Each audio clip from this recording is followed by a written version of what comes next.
হ্যাঁ।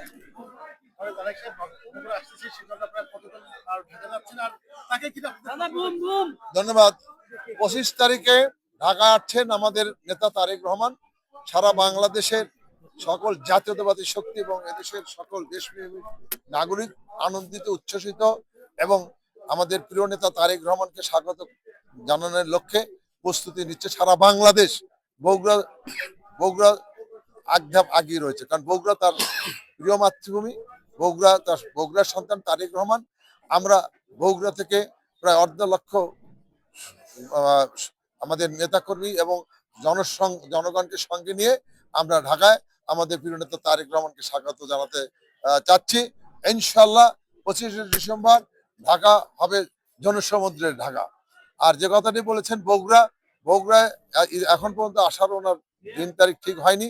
যখন আমরা পাবো ইনশাল্লাহ বগুড়ার মানুষকে সঙ্গে নিয়ে, বগুড়ার জনগণকে সঙ্গে নিয়ে আমরা তারেক রহমানকে বগুড়ায় স্বাগত জানাবো। বগুড়ার সন্তানকে আমরা বরণ করে নেব। আমরা স্বপ্ন দেখছি আগামীতে ইনশাল্লাহ বাংলাদেশের জনগণ তারেক রহমানকে প্রধানমন্ত্রী দেখতে চায়। ব্যাপক কাপাকাপি হয়েছে, আমাকে সংক্ষেপে 1 মিনিট একটু বলবেন। আজকে তারেক রহমানের পক্ষে আপনারা মনোনয়ন পত্র উত্তোলন করলেন, সব মিলে একটু অনুভূতিটা জানাবেন। আমরা আজকে আমাদের প্রিয় নেতা, যাকে আমরা দীর্ঘ 17টি বছর 18টি বছর দেখতে পাইনি, আগামী 25 তারিখে ঢাকায় আসবেন। জনগণ তাকে দেখার জন্য, তার সাথে সাক্ষাৎ করার জন্য, তার কথা শোনার জন্য অধীর আগ্রহ অপেক্ষা করছে। তারেক রহমানকে স্বাগত জানানোর লক্ষ্যে ঢাকা সেদিন জনসমুদ্রে পরিণত হবে।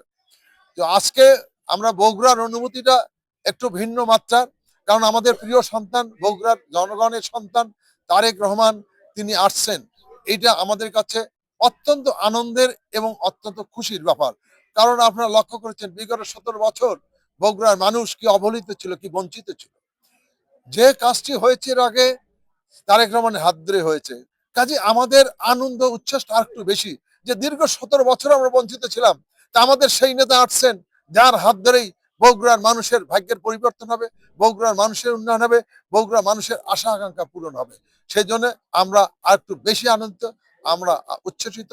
আমরা বগুড়ার সর্বস্তরের জনগণের আমরা দোয়া চাই, তাদের সহযোগিতা চাই। আজকে কারা কারা আপনারা মনোনয়ন পত্র তুললেন এবং কার মনোনয়ন পত্র? আমরা তুলেছি আমাদের বিএনপির ভারপ্রাপ্ত চেয়ারম্যান, যিনি বগুড়া সদর 6 আসন থেকে নির্বাচন করার জন্য সম্মতি দিয়েছেন। আজকে আমাদের সেই প্রিয় নেতা, আমাদের মহান নেতা জনাব তারেক রহমানেরই আজকে আমরা মনোনয়নপত্র সংগ্রহ করেছি। 7 আসনের মনোনয়নপত্র কখন তুলবেন আপনারা? 7 আসনের মনোনয়নপত্র আমাদের 7 আসনের যারা নেতৃবৃন্দ রয়েছেন তারা এটি ঠিক করবেন কখন তারা তুলবেন, এবং এখন পর্যন্ত আমার কাছে নির্দিষ্ট কোনো সময় নেই, যার জন্য আমি বলতে পারছি না।